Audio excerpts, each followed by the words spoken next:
103.5 FM New CV Educate and Elevate.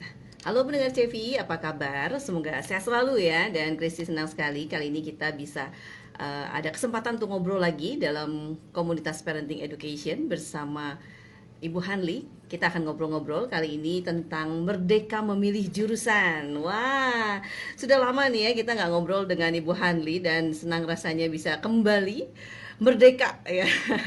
Ini adalah saatnya kita masih merayakan kemerdekaan RI dan bagaimana kalau kita undang saja Ibu Hanli dari SOA Edu ya untuk bergabung dan kita akan ngobrol-ngobrol langsung. Sebentar, Kristi coba undang. Oke. Yes. Kita akan ngobrol-ngobrol bersama Ibu Hanli dan kita akan berbincang-bincang. Untuk Anda yang mau bertanya juga boleh ya, langsung nanti join di IG ini ataupun juga bisa bertanya langsung kepada Ibu Hanli saat live ataupun juga bisa melalui WhatsApp-nya Radio JP. Halo Bu, apa kabar Bu? Halo, kabar baik. Iya. Udah lama banget. Kangen ya. Oke. Iya. Sehat, Sehat, Bu? sehat Kristi. Sehat. Waduh, senang sekali ini bisa ketemu lagi sekarang akhirnya kita bisa on air ya live Ya. IG. Yeah. Oke, Bu, kita kan sekarang masih merayakan kemerdekaan RI, dia. Nah, Yep. Merdeka.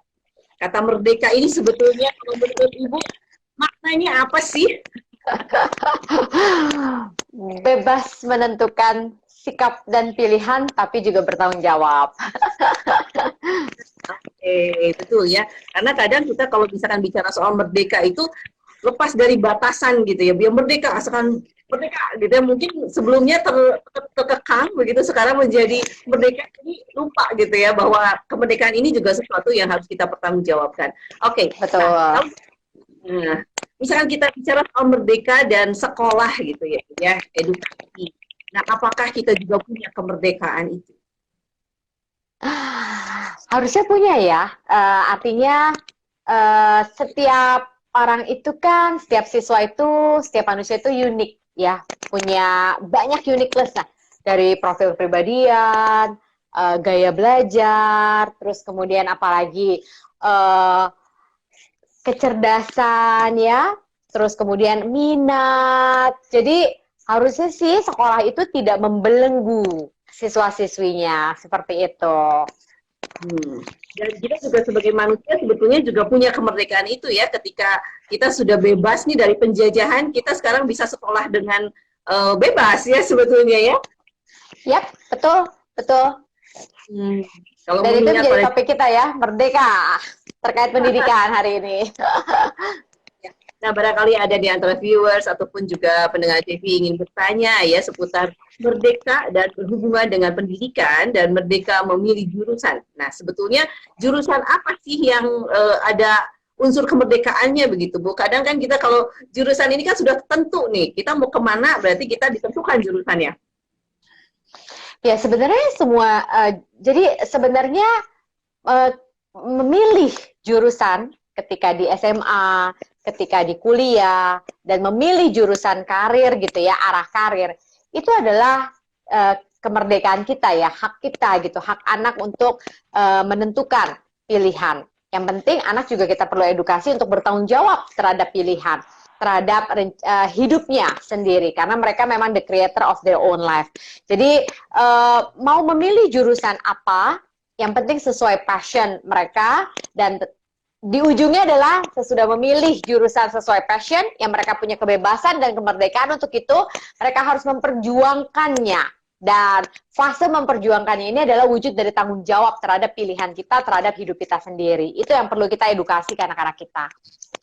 Ya, sejak kapan anak-anak boleh memiliki kemerdekaan untuk memilih? Iya, kalau anak masuk TK, tentu orang tua yang memilih TK mau di mana, gitu ya. Lalu kemudian SD itu juga masih orang tua ya, cari sekolah yang tepat buat anak. Jadi meskipun dipilih oleh orang tua perlu mencari sekolah yang tepat buat anak. Artinya ketika anak ini bersekolah di sekolah ini, dia bisa bertumbuh, bukan malah dia terbelenggu potensinya. Terus kemudian ketika sudah di level middle school, SMP, ini mulai bisa diskusi pada anak ya. Dia mau di middle school mana, kita paling kasih pandangan-pandangan gitu ya. Porsinya anak semakin bertambah, porsi orang tua berkurang sedikit. Dan ketika high school menurut saya porsi anak semakin bertambah lagi untuk merdeka memilih high school yang tepat untuk dia ya, karena memang anak di usia high school kan sudah semakin perlu dilatih ya untuk menjadi dewasa yang bertanggung jawab kelak ya terhadap pilihan, terhadap kemerdekaannya, dan apalagi ketika memilih jurusan di kuliah dan orang tua adalah teman diskusi, membuka wacana ya seperti itu, karena tentu orang tua punya lebih banyak pengalaman ya seperti itu. Jadi sebetulnya pada saat masa sekolah SMP, SMA juga baiknya gitu ya, anak dibebaskan juga untuk memilih ya Bu ya? Sudah mulai bisa diajak berdiskusi bersama-sama ya, menentukan pilihan. Tidak lagi seperti di TK dan di SD. Karena dengan cara seperti itu kita melatih, kita melibatkan mereka untuk punya otonomi, untuk mengembangkan inisiatifnya, sekaligus juga bertanggung jawab. Dan ini semua kan attitude yang sangat penting ya ketika mereka memasuki usia dewasa. Iya. Nah, bagaimana ketika anak memilih dan ternyata nih orang tua, aduh kayaknya pilihan anak ini nggak cocok gitu, gimana caranya Bu? Ya, orang tua bisa menjadi teman diskusi. Caranya, jadi caranya nggak begini. Pilihan kamu tuh bukan pilihan yang cocok. Jangan memilih itu. Pilihan ini yang lebih cocok. Dengerin deh papa mama. Papa mama udah lebih tua daripada kamu, udah makan asam garam misalnya. Nah, tentu cara tidak seperti itu. Jadi caranya lebih ke apa ya? Bercakap gitu ya, gaya coaching. Jadi misalnya, mama menghargai loh pilihan dan keputusan kamu, gitu ya, menghargai pilihan kamu. Dan tentu kamu memilih itu juga atas pertimbangan kamu. Mama perhatiin.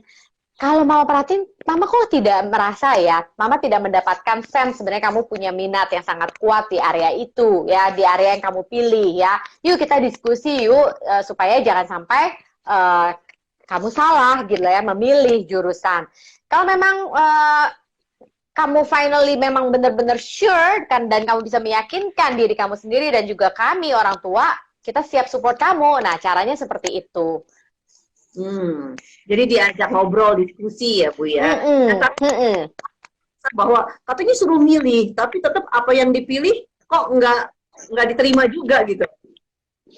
Kalau misalnya memang dia bisa menjelaskan reasonnya dengan sangat detail gitu ya, dan dia bisa apa ya, dia bisa menjelaskan secara detail alasan dia kenapa dia memilih ini, dan dia sudah eksplorasi, menurut saya, dan dia sudah sangat yakin gitu ya, menurut saya pada saat itu kita berikan kesempatan dia untuk memilih apa yang dia pilih.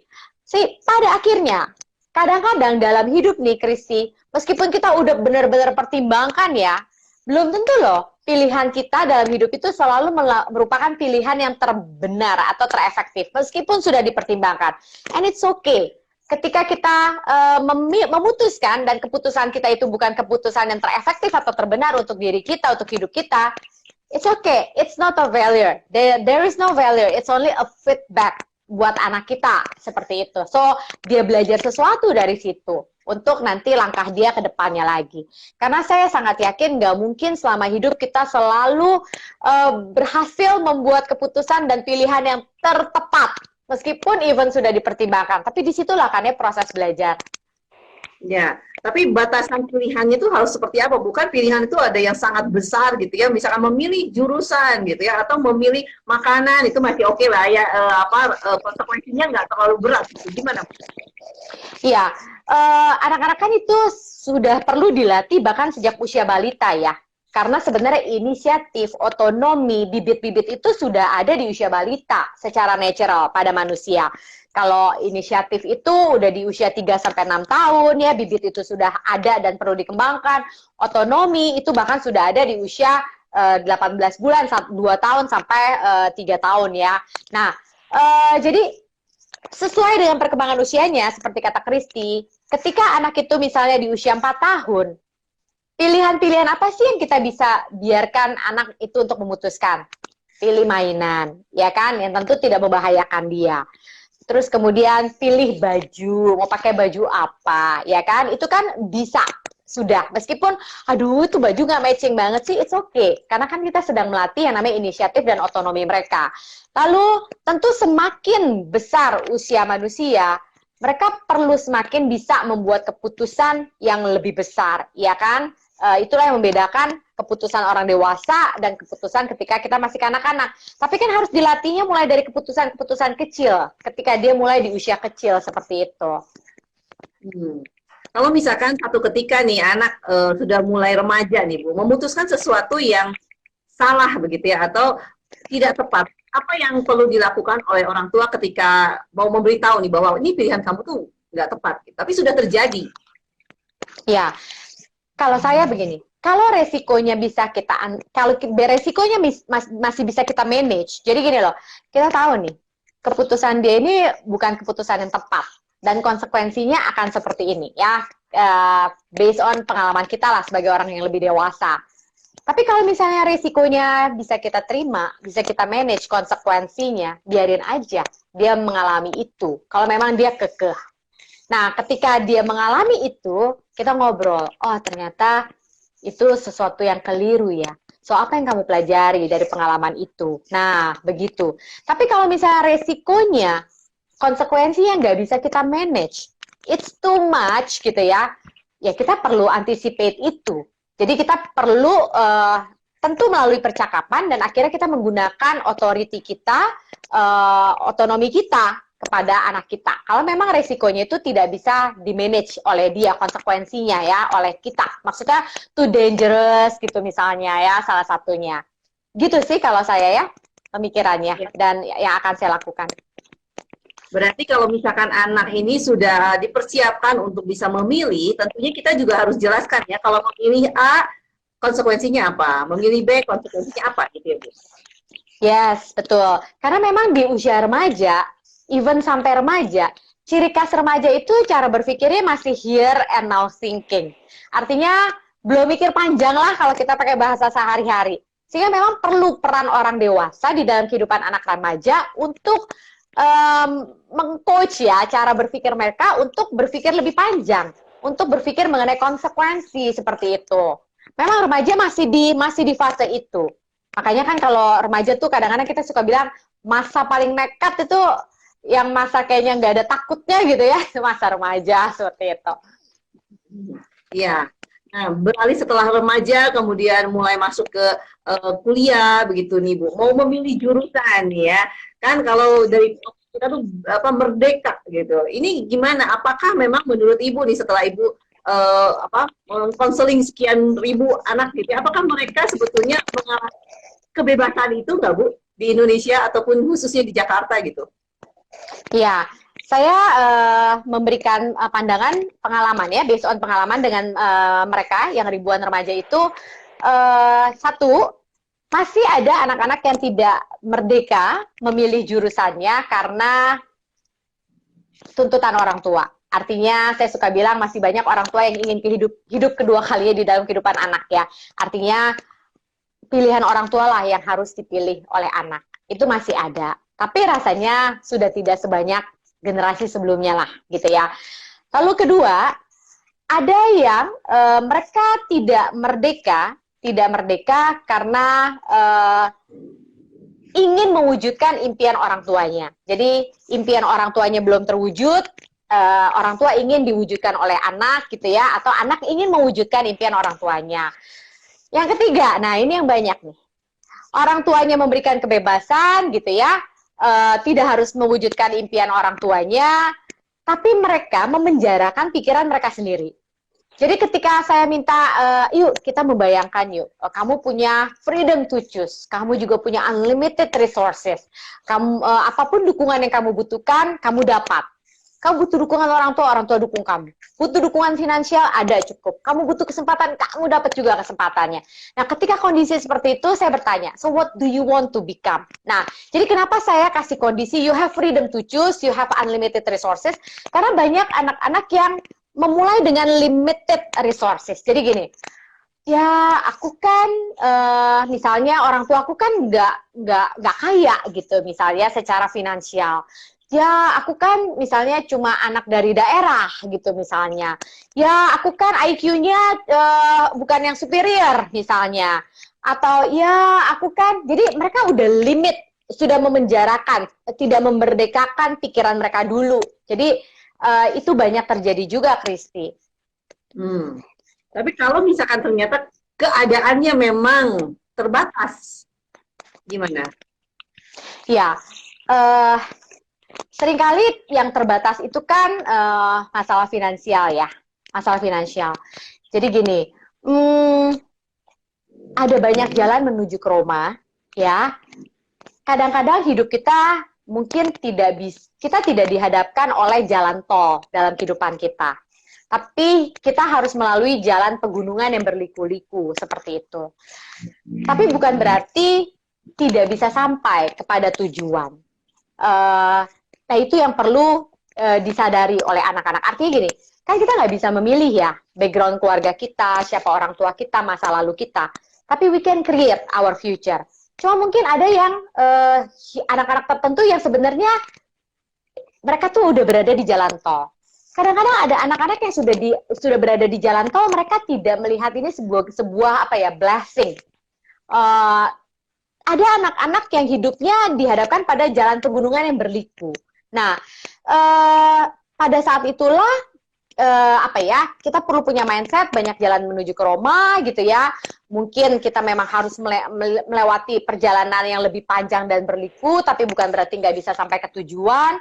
Dan sebenarnya kalau kita bicara limitation financial sekarang itu banyak sekali ya beasiswa-beasiswa yang diberikan baik di lokal maupun di internasional seperti itu. Jadi menurut saya pertama, don't limit yourself. Tentu ketika hidup kita dihadapkan pada jalan yang lebih panjang dan pegunungan berliku, kita harus punya daya juang yang luar biasa untuk tetap mencapai puncaknya. Itu perumpamaan saya, Kristi. Ya, jadi kalau misalkan ada satu kondisi di mana anak ini ingin kuliah gitu ya, tapi orang tuanya tidak mampu. Jadi kita membebaskan dulu mindset kita, kalau misalkan gitu ya, kita mampu mau pilih apa, itu mungkin yang akan menggali lebih dalam ya Bu ya. Iya, dan orang tua juga kita jangan limit, jangan memenjarakan pikiran anak kita dulu misalnya, nggak mungkin lah kamu begitu, ya memang nasib kamu ya begini, diterima aja. Nah yang fix mindset, kata-kata yang seperti itu kan memprogram anak akhirnya kan. Ya, dan ya tapi terkadang orang tua juga memang kan melihat realitanya gitu ya Bu ya, aduh kayaknya ini nggak mungkin gitu, jadi terpengaruh kepada si anak ini. Ya, saya punya kisah teman saya ya, dan saya sangat kagum. Dia itu bukan dari keluarga yang mampu, dari kota ya, kota di daerah Sumatera, bukan big city juga. Jadi dia cerita kalau waktu masih kecil tuh dia suka nemenin mamanya jualan toge di pasar. Nah, mamanya hanya mampu menyekolahkan dia sampai SMA gitu ya. Dia merantau ke Jakarta. Dia kerja dari cuma administrasi gitu ya. Terus kemudian dia berjuang ya, saya sangat tahu perjuangan dia. Terus kemudian dia melanjutkan D3. Jadi melanjutkan D3 jadi step by step. Dia punya uang, dia melanjutkan studinya D3 sambil kerja. Jadi saya benar-benar kagum lah sama perjuangan teman saya ini. Kemudian D3 seiring begitu karirnya maju tuh, Kristi. Karirnya maju, kan tuntutan juga lebih. Dia belajar lagi S1.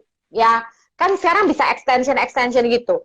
S1 dia ngambil lagi karena dia bergerak di bidang finance accounting. Sekarang itu posisinya dia sudah di level general manager. Wow, ya. Jadi sebetulnya memang daya juang itu yang membuktikan gitu bahwa tidak ada batasan ya yang bisa dicapai oleh anak-anak ya. Ya, nah yang saya cerita nih, teman saya ini hidupnya dihadapkan pada jalan eh, berliku yang lebih panjang pegunungan. Tapi bukan berarti nggak bisa sampai ke puncak. Ya. Bagaimana orang tua bisa mempersiapkan karakter ataupun mindset anak untuk mau berjuang terus Bu ketika ada batasan? Ya, kita perlu membangun kebiasaan berpikir karena berpikir, berucap itu adalah sebuah habit juga. Dan neuro linguistic programming ya, apa yang sering kita pikirkan, apa yang sering kita ucapkan, itu sebenarnya memprogram diri kita unconscious masuk ke subconscious level, unconscious gitu. Jadi apa yang sering ya kita pikirkan dan kita ucapkan hati-hati, dan apa yang sering orang tua ucapkan kepada anaknya itu juga memprogram mentalitas anaknya seperti itu. Jadi kita perlu membangun mentalitas yang kalau kita sering dengar growth mindset, pikiran yang bertumbuh, bukan pikiran yang stuck bahkan membusuk gitu ya. Bertumbuh tuh ya tadi, meskipun perjalanan kamu lebih panjang nak karena kondisi gitu ya, meskipun kamu dihadapkan perjalanan lebih panjang berliku, tapi bukan berarti kamu nggak bisa sampai ke tujuan. Meskipun memang lebih susah, ya meskipun. Jadi jangan yes but. Ya, kamu mau kuliah sampai S2. Tapi kan, nah, jadi yes but. Aduh, kalau orang yang pola hidupnya yes but itu makanya nggak akan maju deh. Jadi ubah pola hidup tuh yes meskipun. Saya mau ya misalnya kuliah sampai S2, meskipun saya harus bertahap-tahap. D3 dulu, S1 dulu, S2 dulu. Misalnya kayak begitu. Yes, meskipun. Seperti itu. Terus kemudian ajari anak untuk bisa bertahan dengan yang namanya proses ya. Ajari anak, didik anak untuk bisa menunda kesenangan, bertahan dengan yang namanya bosan, seperti itu. Terus kemudian regulasi diri, regulasi emosi, keep doing it meskipun lagi malas, keep doing it meskipun lagi mengalami kesulitan, keep doing it meskipun lagi bosan. Nah itu hal-hal attitude itu yang harus kita latih pada anak-anak kita. Karena yang namanya malas itu pasti datang. Karena we are just human being. Bosan pasti datang. We are just human being. Apakah teman saya nggak pernah tuh males? Kalau tanya mah pasti pernah lah ada males ya. Pengen refreshing, terus ada bosan datang. Tapi orang yang sukses itu kan orang yang dia keep doing it. Meskipun lagi malas, dia keep doing it. Meskipun lagi bosan, keep doing it. Meskipun dia lagi mengalami tantangan seperti itu. Nah, kadang kan orang tua begitu ya, lebih mudah mengambil contoh anak-anak yang lain begitu Bu. Gimana menurut Ibu jika ada orang tua seperti itu? Ya, saya sih tidak menyarankan ya untuk mengambil contoh anak lain, sepupunya, siblingsnya, temennya. Kalau berdasarkan pengalaman saya di ruang konseling dengan anak-anak dan remaja, they don't like it. Mereka tidak melihat itu sebagai motivasi yang sehat. Malah banyak yang membuat anak demotivasi atau konsep diri jadi negatif gitu ya, karena merasa jadi loser seperti itu. Atau kalaupun mereka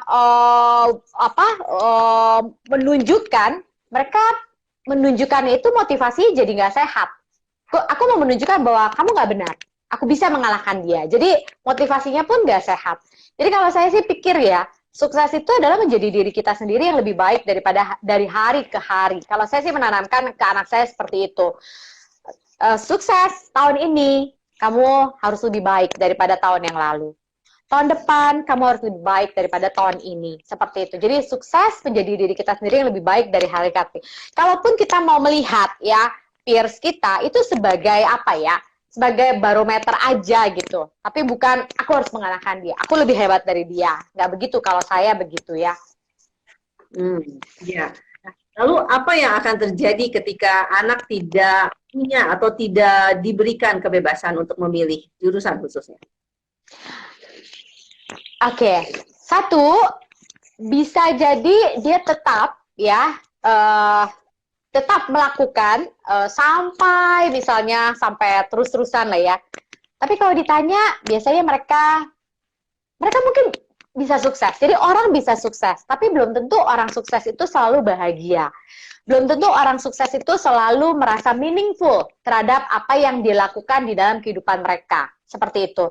Jadi kita kan pengen sukses yang juga kita merasa hidup kita berarti, ya kan? Sukses yang kita juga merasa hidup kita tuh bahagia, meaningful. Nah itu biasanya kalau kita menyukai ya, kita tahu passion kita. Ada yang seperti itu, ya. Jadi tapi kayak nggak meaningful, nggak happy. Atau dua, bisa jadi apa ya? DO, drop out. Ya karena dia nggak bener-bener nggak suka ya, dia nggak bener-bener nggak suka nih, gimana sih aku square dipaksa untuk masuk ke lubang yang round gitu ya, nggak pas banget gitu.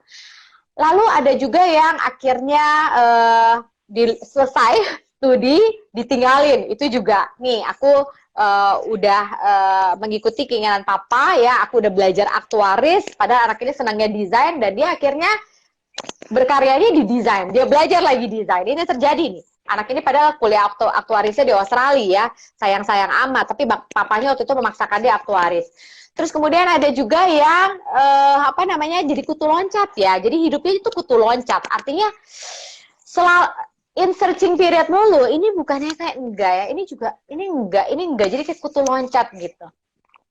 Itu possibility yang bisa terjadi ya, karena kan setiap orang bisa berbeda-beda ya.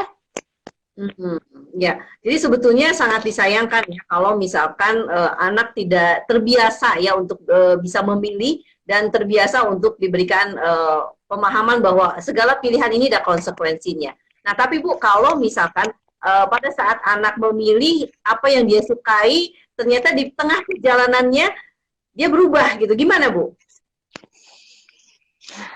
Kalau misalnya dia benar-benar sudah menyukai itu, yakin gitu ya, terus dibantu dengan assessment juga kelihatan minatnya.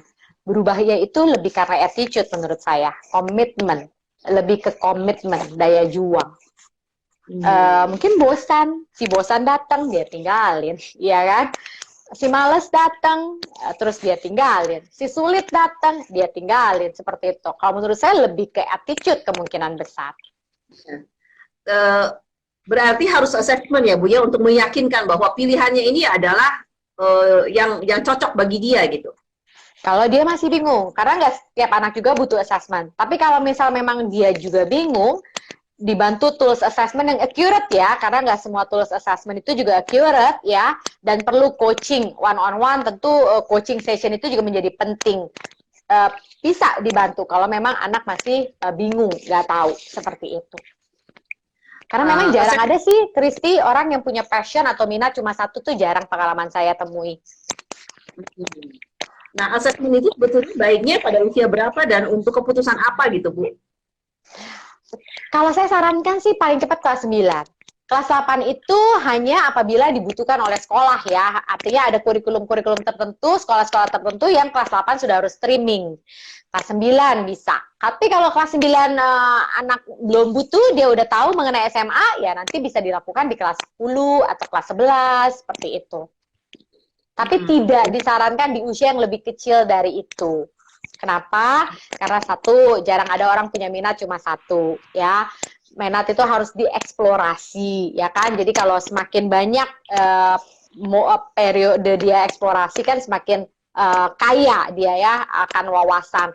Yang ketiga, perlu kematangan untuk menentukan pilihan seperti itu.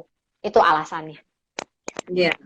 Jadi sebetulnya akan lebih baik sebelum memilih jurusan khususnya masuk kuliah, ini di saat-saat SMA inilah yang digali ya Bu ya? Ya, betul. Ini lagi banyak banget, ini lagi momen menentukan jurusan. Jadi saya banyak banget menangani saat ini ya, konseling-konseling jurusan. Tiap hari rasanya saya topiknya itu tuh. Nah, kecenderungan apa nih Bu yang sering terjadi ketika Ibu mengkonseling begitu Bu pada masa-masa sekarang ini? Kayaknya kalau anak-anak zaman sekarang itu kalau saat ini pandemi, maksudnya konteks pandemi, ya itulah ya, bosen itu yang banyak kita temui itu, si emosi bosen yang paling populer saat ini kita temui ketika webinar dengan remaja ya, ketika konseling. yaitu ya kita perlu mengedukasi anak untuk bertahan dengan bosan, atau kita mengembangkan kreativitas kita. Jadi sebenarnya mengalami bosan itu bagus untuk mengembangkan kreativitas kita mencari problem solving terhadap kebosanan itu. Jadi orang tua nggak perlu selalu berusaha atau merasa bertanggung jawab untuk mengentertain anaknya dalam kehidupan anaknya, enggak. Karena anak tuh perlu sadari dan bahwa memang hidup itu nggak selamanya entertaining kok, seperti itu. Apakah si bosan ini bisa mengalihkan pilihan yang paling besar dalam hidup anak, Bu? Malas, bosan, sama sulit. Itu menurut saya si MBS itu tiga sekawan tapi musuh besarnya keberhasilan ya. Jadi sebetulnya kalau misalkan anak mengalami kebosanan gitu ya, orang tua ini harus lebih mengajak anak untuk lebih kreatif lagi gitu, tapi tidak meninggalkan pilihannya. Ya, betul. Kalau misalnya aduh bosan nih, dia pindah. Dia pindah, aduh bosan nih, dia pindah lagi. Ya nggak sampai-sampai lah. Balik lagi ke start awal, balik lagi ke start awal. Kayak misalnya Kristi deh. Kristi kan lagi kuliah nih ya. Dalam 2 tahun kuliah S2 mengalami kebosanan nggak sih belajar? Kalau kita mau jujur pada diri kita sendiri, kan ada saat-saatnya bosan ya. Menghadiri kuliah, harus bikin tesis. Tapi kan we have to keep doing it kan. Meskipun kita lagi bosan baca buku, lagi bosan menulis tesis kita, ya kan? Kalau nggak ya nggak kelar-kelar tesisnya. Dan akhirnya drop out, ya kan? Betul-betul. Berarti tujuan di dalam segala pencapaian ini harus dijelaskan dulu ya kepada anak pada saat dia bosan, jadi dia tahu apa yang harus dia capai gitu. Iya, kalau saya sih biasanya mengedukasi anak saya dan anak-anak remaja bahwa it's very normal. Mereka perlu sadari musuh mereka ini, si MBS ini. Sehingga ketika mereka mengalami itu, then they know how to anticipate atau they know how to deal with it. Iya. Nah, pada saat anak misalkan sudah masuk ke dalam satu jurusan gitu, bagaimana orang tua bisa tahu bahwa ini adalah jurusan yang sebetulnya disukai oleh anak-anak kita gitu, Bu, tanpa assessment ya, udah di tengah-tengah gitu, Bu. Iya. Biasanya kita dengarkan. DOAD itu rumusnya ya. D, dengarkan. Biasanya kalau kita menyukai sesuatu, tanpa diminta kan biasanya kita sering bercerita tentang hal itu, ya kan? Misalnya kalau saya suka mengenai passion saya di dunia pendidikan misalnya. Saya pasti even secara artificial intelligence, internet itu tahu deh minat saya, ya makanya muncul-munculnya berita-berita terkait dengan pendidikan. Orang tua kalau mau peka, mendengarkan apa yang sering diceritain anak, observasi perilaku anak, apa yang sering dia lakukan tanpa disuruh, dan biasanya kalau kita suka kan kita all out ya, all out seperti itu. Terus kemudian oh iya memang dia suka gitu ya. Terus kita akui, kita accept dan kita dukung seperti itu. Pada usia kuliah, apakah anak ini bisa firm gitu, Bu, terhadap sesuatu? Maksudnya firm, Kristi? Ketika anak ini misalkan sudah memilih satu jurusan gitu, dia yakin jurusan itu, apakah memang ini sudah bentuk kalau dalam perkembangan anak gitu ya, Bu, ya, apakah memang usia itu memang si anak ini memang sudah pada tahap dia bisa meyakini apa yang dia inginkan gitu? Ya, paling begini ya, kayak misalnya ketika saya SMA, ketika saya kuliah, saya hanya tahu saya mau jadi psikolog. Tapi psikolog yang more specific to in education area, in family area, pada saat itu saya belum tahu. Nah, itu nanti by proses lagi. Psikolognya lebih ke arah sini. Then I can create my own career. Jadi career itu bisa di-create. Yang penting areanya tuh udah bener. Jalurnya udah bener gitu. Tapi nanti saya kasih ilustrasi gini ya. Oke, saya suka nih daerah Serpong. Tapi kan di Serpong ada beberapa area lagi. Nah, itu nanti by eksplorasi lagi. Oh, ternyata area Serpong yang saya paling minati itu ternyata Alam Sutra misalnya, kayak gitu. Jadi paham ya? Ya. Jadi dengan beriringnya Gimana Bu? Dan Kristi, teman-teman, jarang ya ada orang punya minat cuma satu, seperti yang tadi saya bilang. Jadi in average saya perhatikan, kesimpulan saya orang tuh punya minat tuh sekitar 3 sampai 5 minat. Nah, ada minat-minat tuh yang bisa diparalelkan. Jadi nggak yang kacamata kuda ya, karir kita hanya satu gitu, nggak. Contoh minat-minat karir yang bisa diparalelkan. Misalnya, I want to be a psychologist and I want to be a singer juga. Jadi bisa tuh, I'm a psychologist, I'm also a singer gitu ya. Bisa diparalelkan. Lalu contoh minat yang bisa di-combine, disinergikan. Contoh saya sendiri, saya punya minat di education, saya punya minat di psychology, saya punya minat di bisnis ya. Nah, ketika saya meng-create SOA ini, saya meng-create bersama kolega saya School of Child. Ini kan dua lembaga ini menggabungkan ketiga minat saya. Jadi minat ini bisa disinergikan, beberapa minat. Ada minat yang kita memang harus pilih ya, sulit untuk disinergikan maupun diparalelkan. Contoh, saya mau menjadi seorang lawyer atau saya mau menjadi seorang dokter, ya kan? These two option kan kita harus pilih, mana sih yang menjadi lebih prioritas kita. Dan saya percaya kita juga bawa dalam doa ya. Artinya Tuhan, aku ada di dunia ini dipanggil untuk berkarya di bidang apa, terus kemudian apa rencanamu untuk kehidupanku. Kalau saya sih sangat percaya itu. Dan sebelum anak juga diberikan kesempatan untuk memutuskan, diajari juga untuk berdoa ya Bu, untuk meyakinkan apa yang dia mau pilih gitu ya. Iya, apa rancangan Tuhan dalam kehidupanku? Iya. Nah, pada saat misal orang tua yang sebetulnya memang pasti kan orang tua punya keinginan ya, terhadap anaknya, tapi anaknya tidak bisa mewujudkannya. Gimana nih orang tua harus bersikap gitu Bu? Anak punya keinginan tapi tidak bisa mewujudkannya. Terbalik. Jadi misalkan orang tua tuh pengen anaknya jadi apa gitu, tapi anaknya tuh nggak bisa. Ya, kita harus accept tadi, akui ya. Oh, memang. Jadi saya pakai perumpamaan lagi ya. Burung, lumba-lumba, kuda. Mana di antara ketiga hewan ciptaan Tuhan ini yang paling hebat? Apakah burung, kuda, apakah lumba-lumba? Semua kan hebat. Hebat di tempatnya, di bidangnya masing-masing. Sangat tidak mungkin, sangat tidak fair ketika kita tahu anak kita burung, kita paksa dia untuk bisa berenang seperti lumba-lumba. Atau ketika kita tahu anak kita kuda, kita paksa dia untuk terbang seperti burung. Ya, jadi itu perumpamaannya. Semoga menjawab ya. Ya. Dan kadang kan gini Bu, ada orang tua yang punya anak cuma satu gitu.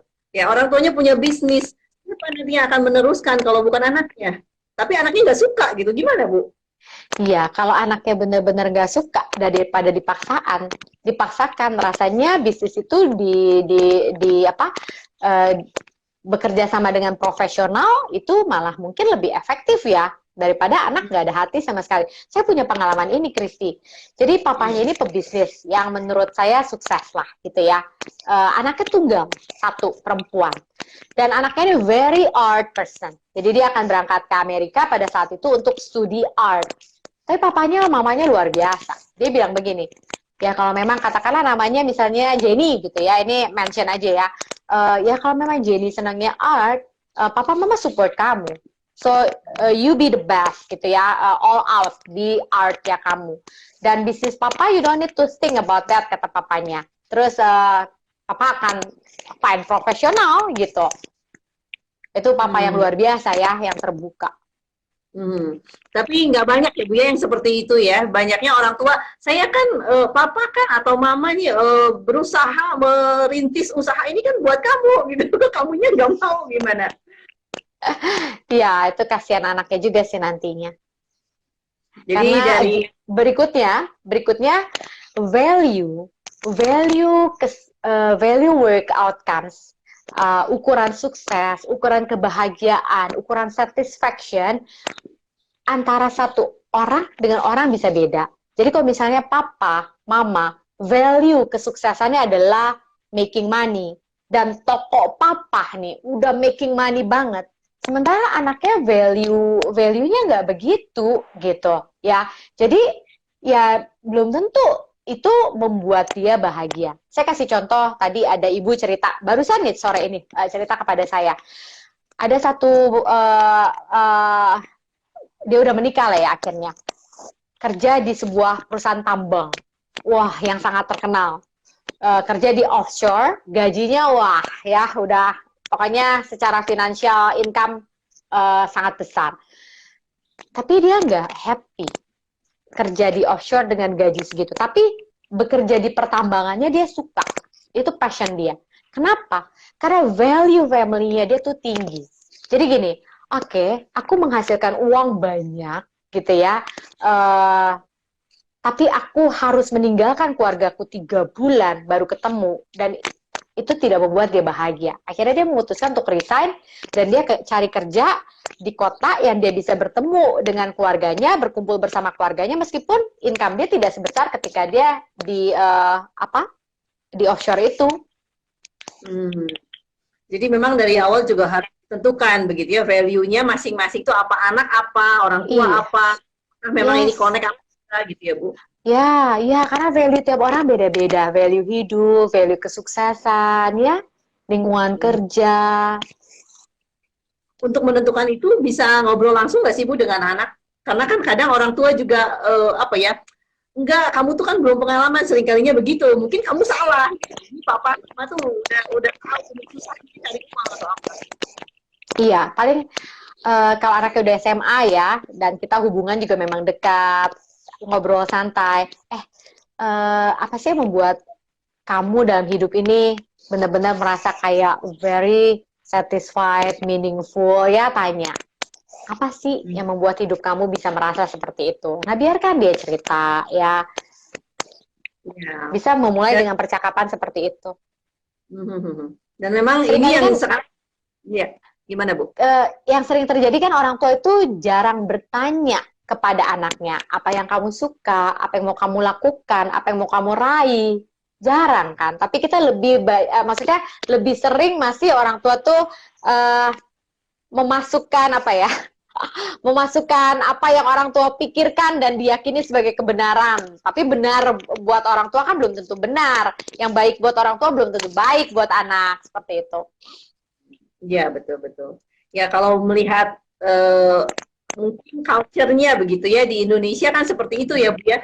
Orang tua itu menempatkan diri lebih tinggi dari anaknya gitu. Jadi anak mungkin tidak punya kebebasan untuk mengungkapkan apa yang dia inginkan, apa yang dia rasakan, karena tidak gitu ya. Betul. Anak-anak suka ngomong gini, percuma ngomong sama papa mama, paling nggak ngerti, paling nanti malah cuma nasehat, paling nanti cuma diomelin, paling nanti cuma dijudge. Itu yang saya juga sering dengar ya dari anak-anak remaja.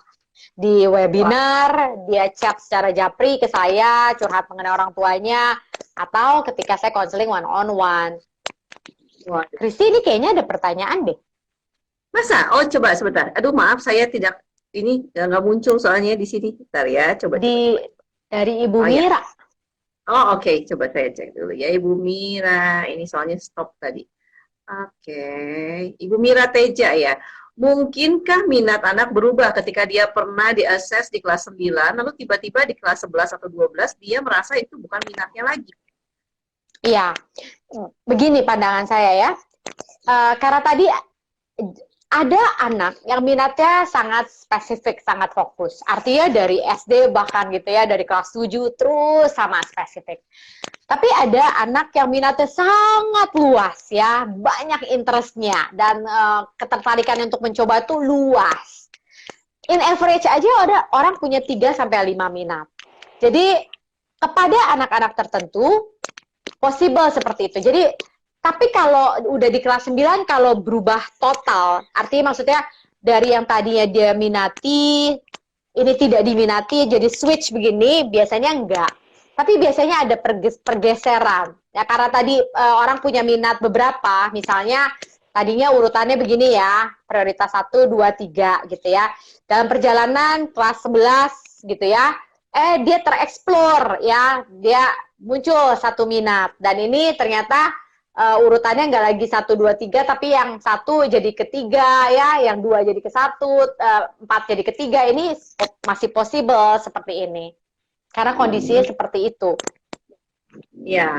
Nah, untuk assessment seperti itu sebetulnya ya Bu ya, apakah orang tua ini juga harus di apa ya, di brief dulu gitu bahwa ini nanti mungkin akan tidak menyenangkan orang tua gitu. Kalau saya mengkonseling hasil assessment, studi and career assessment anak-anak di kelas 9, itu menjadi brief saya selalu standar. Supaya orang tua juga punya pemahaman ya. Anak juga punya pemahaman seperti itu. Ya. Ada nggak sih Bu yang pernah Ibu tangani gitu ya, ketika sudah di-assess ternyata orang tuanya kok nggak mau terima gitu? Oh ada Bu. Itu di Bandung kejadiannya. Dulu kan sebelum COVID saya suka keliling-keliling kota juga ya. Papanya again pengusaha. Anaknya suka di area hospitality ya. Terus kemudian dia mau sampai waktu konseling aja anaknya duduk, padahal bangkunya luas ya. Anaknya duduk di ujung mepet begini bahasa tubuhnya. Papanya di situ dengan body language-nya begini ya, yang sangat dominan. Terus papanya bilang, ya tes ini hanya untuk apa ya? Hanya untuk memberikan gambaran. Tapi kamu tetap harus ambil finance accounting katanya. Jadi jadi tidak diizinkan anaknya bergerak di bidang hospitality. Karena papanya pebisnis, mungkin dia pengen anaknya tuh menangani finance accounting. Anaknya sampai nangis, saya sampai suruh papahnya turun, mamahnya turun, saya ngobrol berdua saja sama anak. Terus anaknya keluar, saya ngobrol lagi cuma berdua sama papanya, tapi papanya kekeh. Ada nggak yang very difficult parent kayak gitu? Ada. Lalu sebagai konselor gitu ya Bu ya, apa yang akan Ibu lakukan? Apakah membiarkan itu atau gimana? Saya kan bukan orang tuanya. Yang bisa saya lakukan, saya hanya memberikan fakta, ya, dan saya menginfluence. Kalau memang orang tuanya tetap kekeh, ya saya cuma kasih tahu konsekuensinya. Ya, saya hanya bisa mendoakan anak itu dan keluarga itu. Iya, ya. Jadi sebetulnya memang orang tua perlu belajar juga ya untuk membuka hati ya, membuka pikiran, membuka telinga juga gitu ya. Karena apa yang membuat kita bahagia sebagai orang tua mungkin tidak membuat anak bahagia. Tapi kita nggak tahu ya. Dan kondisi memang berbeda. Kalau zaman kita dulu kan memang nggak banyak pilihan. Ya kan? Emang nggak banyak pilihan gitu. Tapi zaman sekarang kan pilihan banyak dan very specific. Kalau memang ada pilihan-pilihan yang lebih spesifik, yang lebih, kalau anak remaja bilang gue banget, kenapa ngambil pilihan yang gak gue banget gitu kan? Iya. Ya, dan itulah yang seringkali terjadi ya, sehingga anak tidak merasakan bebas untuk bisa memilih jurusan, karena sebetulnya apakah ini lebih banyak faktor di orang tuanya gitu, Bu? Enggak juga sih, ada juga di anak-anak yang cuek banget gitu ya terhadap kehidupannya meskipun udah high school gitu ya. Anak yang belum fasih, terlatih untuk mengatur diri, mengatur hidup, punya rencana. Ada nggak anak kayak begitu? Ada. Aduh, kalau ketemu anak itu saya ketika di coaching session saya gregetan gitu ya. Maksudnya gregetan dalam arti positif ya, wah ini saya harus firm nih dengan anak-anak seperti ini. Ya mau kapan lagi? Udah high school, ya kan? Seperti itu. Jadi nggak selalu orang tuanya, ada juga dari anaknya. Karena ketika anak juga sudah remaja, itu kan influence juga nggak cuma dari keluarga ya. Ada influence dari banyak hal lah, internet lah, YouTuber lah, society lah gitu ya. Tapi hopefully dengan foundation di usia SD dan TK kita pola asuh benar ya, sudah kita masukkan value, relasi juga baik, trust terjadi antara orang tua dan anak, sehingga ketika anak semakin remaja itu semakin banyak influence dari luar, ya dia tetap bisa pada tracknya lah, meskipun kadang-kadang begini dikit, tapi tetap kembali ke track. Mana ada sih orang hidupnya lempeng terus-terusan ya kan? Ada nggak sih Bu perbedaan antara anak laki-laki dan anak perempuan dalam memutuskan sesuatu? Enggak sih, enggak gender based.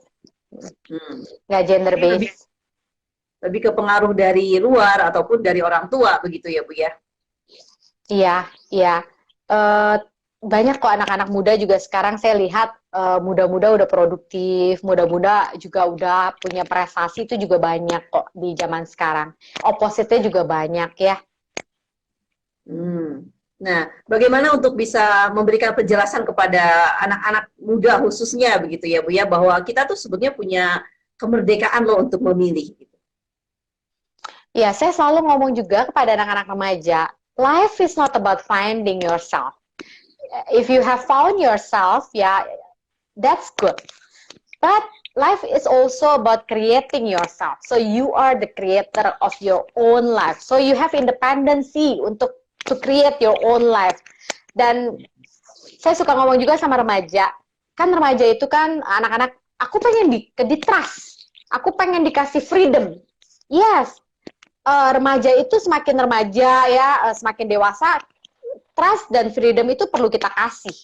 Tapi tentu masih yang tersupervisi ya. Kenapa? Karena mereka masih remaja ya, belum belum adult, belum mature enough. Tapi saya suka ngomong sama remaja, trust freedom itu seperti uh, hubungan yang seperti cycle, loop yang saling mempengaruhi. Kamu tahu nggak? If you want to get the more trust, if you want to get the more freedom, kamu harus give back apa? Saya tanya. Kamu harus kasih balik apa? Responsibility. That is your part. Jangan lupa itu. So you have freedom to create your own life, ya. You have freedom to choose independency, but jangan lupa your part is to be responsible. Hmm. Melatih anak untuk bisa responsible itu gimana Bu?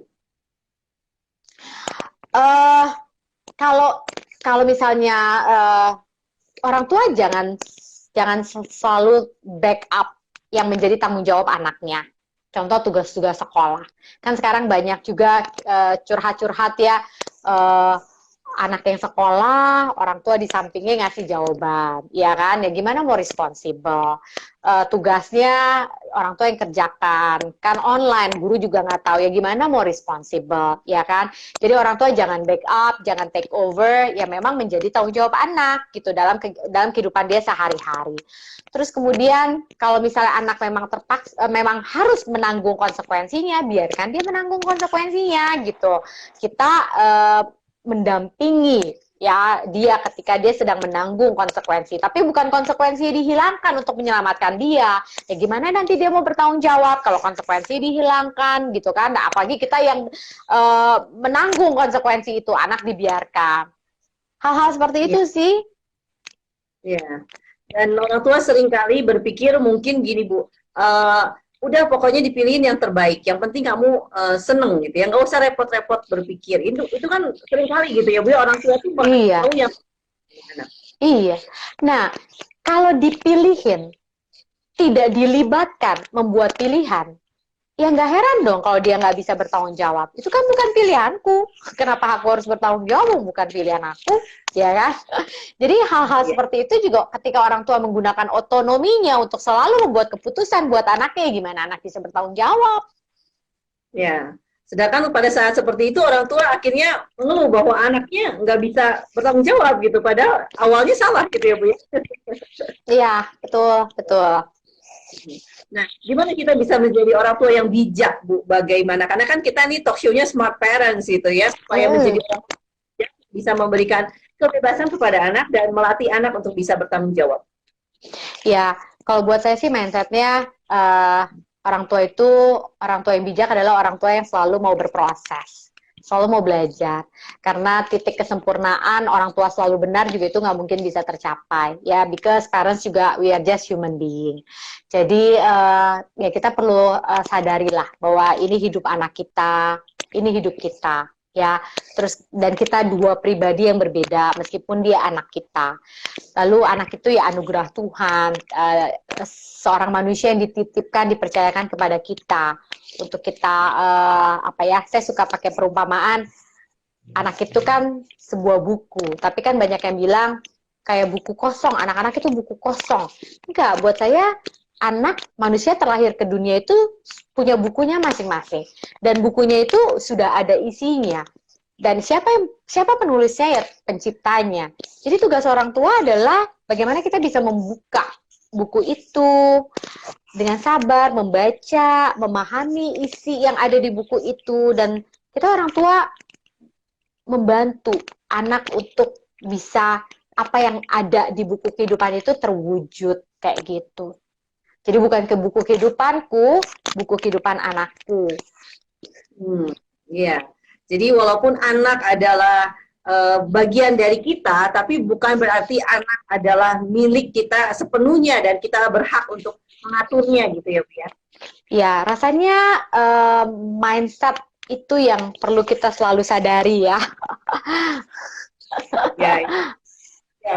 Itu yang membuat kita bisa menjadi orang tua yang smart gitu ya. Jadi berubah dulu kita sebagai orang tua, kita punya mindset yang baik, yang benar, yang bukan arti untuk membahagiakan kita begitu ya, tapi kita berpikir agar anak ini bahagia, bagaimana caranya gitu ya, Bu ya. Ya. Dan kalau orang tua melakukan kekeliruan, ya jangan sungkan untuk minta maaf. Karena ya orang tua kan just human being. Sometimes orang tua melakukan unexpected behavior juga kok seperti itu. Saya tuh paling menghindari ngomong ke anak saya gini, mama kamu tuh seorang pendidik ya, mengembangkan sekolah. Mamamu nih seorang psikolog anak, jadi hidupmu harus benar ya, jangan memalukan mama. Saya nggak akan pernah mau terucap begitu. Karena rasanya jadi beban buat saya, jadi beban buat anak. Dan itu sebetulnya pertanyaan saya juga sih, Bu, ya, karena kan Ibu psikolog begitu ya, apakah Ibu tuh selalu berhasil begitu kan dalam mengarahkan anak Ibu? Enggak. Satu yang menurut saya tidak efektif sampai sekarang itu adalah pola makan. Anak saya dua-duanya termasuk yang bukan apa yang ada dimakan gitu. Tapi kalau saya pikir-pikir, saya sendiri pun picky eater sih sebenarnya. Jadi saya pikir-pikir saya dulu kayaknya yang harus berubah ya. Ya. Jadi kalau kita berbicara soal anak gitu ya, kita juga harus bercermin dulu ya. Apakah ini sebetulnya kita begitu yang salah mengarahkan anak meniru kita gitu ya. Jangan sampai menyalahkan anak dulu gitu tanpa kita melihat diri kita sendiri. Iya, itu suami saya yang suka bilang begitu. Mirip kamu. Saya tuh kalau makan tuh milih gitu. Oke, yang menjadi alert buat kita gitu ya, pasangan kita ya, kasih tahu. Kadang kan gitu ya, Bu ya, ibunya udah oke, suaminya bapaknya gimana gitu, bapaknya mengerti, istrinya enggak gitu. Ini saling berarti ya, Bu ya. Iya. Dan kalau kita diomongin gitu ya, kita melihat itu dalam konteks positif dan pakai humor ya kan. Kadang-kadang saya juga, anak saya tuh kalau yang pertama itu kalau dressing ya pakai baju itu, aduh bener-bener deh ya, pokoknya nggak mementingkan penampilan gitu ya. Kadang-kadang pakai baju sembarang gitu. Saya suka bilang gini, kayak siapa ya?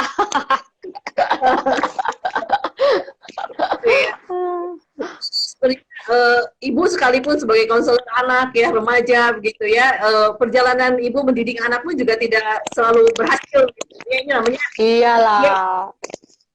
Iya, makanya saya juga belajar dari orang lain lah.